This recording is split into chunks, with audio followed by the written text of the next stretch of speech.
नागपुर में मीडिया से बातचीत के दौरान पूर्व मंत्री व भाजपा नेता सुधीर मुनगंटीवार ने दिल्ली के एआई समिट में कांग्रेस के विरोध प्रदर्शन को देश और प्रगति के लिए नुकसानदायक बताते हुए अपनी तीखी प्रतिक्रिया व्यक्त की। आगे मुनगंटीवार ने राम मोहन नायडू राजीनामा मामला, भिवंडी महापौर, मराठी स्कूल का विषय, संतोष देशमुख धमकी प्रकरण जैसे मुद्दों को लेकर भी अपना स्पष्ट रुख रखा। झालं की सांगा सगळे तुमची युनिटी चांगली आहे आमच्यापेक्षा नागपूरवाल्यांची झालं की सांगा। राहुल गांधी यांच्या संदर्भात भाजपच्या वतीनं जे आंदोलन केलं जात आहे आणि राहुल गांधी यांचं वक्तव्य आणि काँग्रेसच्या वतीनं काल जे आंदोलन एआय समिटमध्ये करण्यात आलं त्या संदर्भात तुमची काय प्रतिक्रिया? नाही, एआय समिटमध्ये जे आंदोलन काँग्रेसच्या वतीने करण्यात आलं त्याचा कितीही निषेध केला तरी कमी आहे।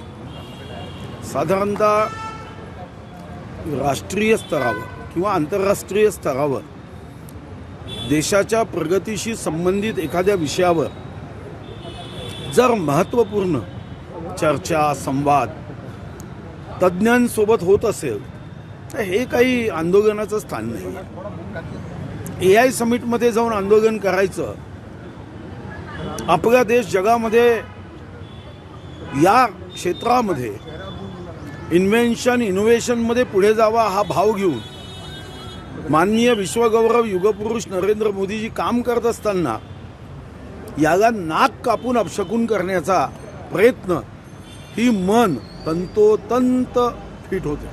तर राम मोहन नायडू यांच्या राजीनाम्याची मागणी रोहित पवार यांनी केलेली आहे। त्या विमान कंपनीच्या मालकाशी त्यांचा संबंध आहे असं म्हटलं काही तिथं चौकशी आणि ती जे काही खरं असेल त्याच्यावर आधारित कारवाई होईल।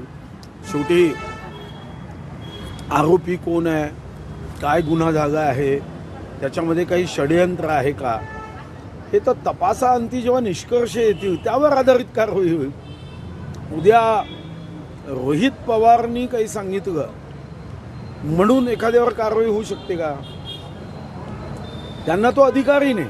त्यांनी त्यांचे मुद्दे मांडले आहे, त्या मुद्द्यावर आधारित चौकशीचा आग्रह करणे, चौकशीवर लक्ष ठेवणे आणि चौकशीचा निष्कर्ष आल्यानंतर त्यावर भाष्य करणे हे करण्याचा अधिकार आहे। पण एखाद्याला तुम्हीच ठरवाल, आरोपही तुमचा, तुम्हीच वकील, तुम्हीच न्यायाधीश असं होत नाही। भिवंडीमध्ये ज्या पद्धतीनं काँग्रेसला यश आलंय, चंद्रपूरचं नुकसान भिवंडीमध्ये भरून काढलं, वचपा काढला असं मला तर कधी कधी आश्चर्य वाटतं आपल्या शिक्षण पद्धतीत काही दोष आहे का? अहो, महापौर चंद्रपूरचाही भाजपचाच जागा, शुद्ध भाजपचा, आणि भिवंडीमध्येही भाजपचा जागा। काँग्रेसचं काय आहे? मेरे अंगणे में तुम्हारा क्या काम है असं लोक म्हणतात। तुम्ही कोणाला केलं? हां, चंद्रपूरमध्ये आम्ही काँग्रेसवाल्याला महापौर केलं असतं तर मी समजू शकलो असतो की तुम्ही हिशोब चुकता केला, की आम्ही इकडे काँग्रेसवाला महापौर केला, तुम्ही तिकडे भाजपवाला केला। अहो, तुमचं नुकसान झालं हे जर तुम्हाला समजत नसेल ना तर देवसुद्धा तुमच्या पक्षाला वाचवू शकत नाही। चंद्रपूरचं काय उट्ट काढलं हो? चंद्रपूरमध्ये 24 कॅरेट भाजपचा महापौर आणि तुम्ही भाजपचाच उधार घेऊन केला, म्हणजे काँग्रेस कार्यकर्त्यांनी काय मंदिरात जाऊन नुसतं बेल वाजवायची? मुंबईत 57 मराठी शाळा बंद पडण्याच्या वाटेवर आहे। ते बंद पडायच्या वाटेवर आहे म्हणजे मला माहिती नाही। आता विद्यार्थीच गेले नाही तर मग शाळेत फक्त मास्तर रिकाम्या बेंचेसला तर शिकवणार नाही ना। कशामुळे बंद आहे याचा अभ्यास केला पाहिजे। देशमुखांनी एक मोठा दावा केलेला आहे, त्यांना आरोपीकडून जे ते जीवे मारण्याचा धोका असल्याचा दावा त्यांनी केलेला आहे। जे कृष्णा आंधळे आरोपी आहे फरार देशमुख प्रकरणातले, ते 3 वेळा गावी देखील जाऊन आले, त्यांच्या माननीय मुख्यमंत्री चौकशी करतील, ते गृहमंत्री आहे। शेवटी या राज्यात शेवटच्या व्यक्तीलाही सुरक्षा देण्याची जबाबदारी गृह विभागाला आहे। या संदर्भामध्ये जी काही तक्रार नोंदवली गेली असेल त्यावर आधारित चौकशी केली जाईल आणि अशी धमकी दिली जात असेल तर त्याला व्यसनही घातलं जाईल धमकी देणाऱ्याला।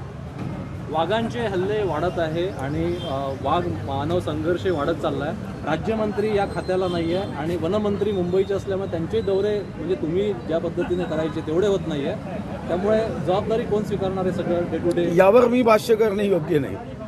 वाघाचे हमले थांबले पाहिजे, वन्यजीव संघर्ष, मानव वन्यजीव संघर्ष हा कमी झाला पाहिजे आणि मी तर म्हणतो की याचा सर्वात मोठा फटका जर कोणाला बसत असेल तो विदर्भाला बसतो।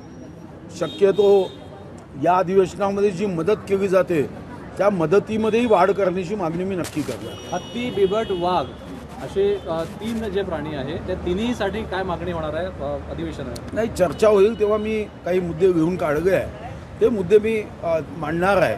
कारण AI उपयोग करणं आता गरजेचं आहे. AI उपयोगच आम्ही आता सध्या ज्या पद्धतीने पाहिजे त्या पद्धतीने करत नाही आहोत. आम्हाला हे या दृष्टीने हे मानव वन्यजीव हा संघर्ष थांबवावाच लागेल. सचिन घ्या एक थोडा